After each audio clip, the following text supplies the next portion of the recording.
Need to rearrange or reorder pages in a PDF file?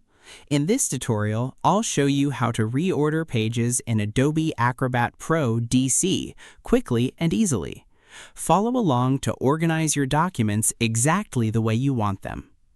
First, open Adobe Acrobat Pro DC on your computer and sign into your account if required.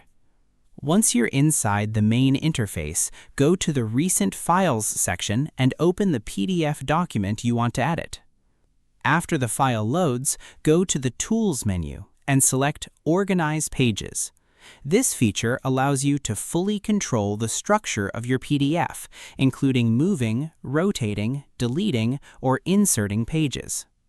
Once you open Organize Pages, you'll see all your pages displayed as thumbnails.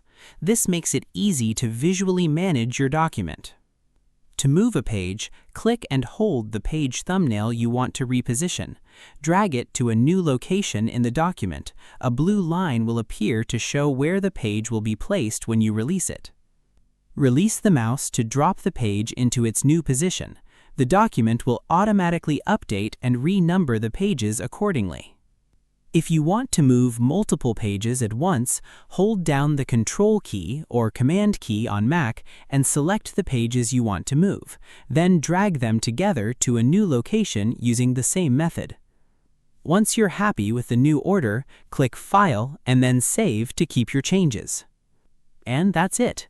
You've successfully reordered pages in a PDF using Adobe Acrobat Pro DC. Thanks for watching, and be sure to check out more tutorials for additional PDF editing tips and tricks.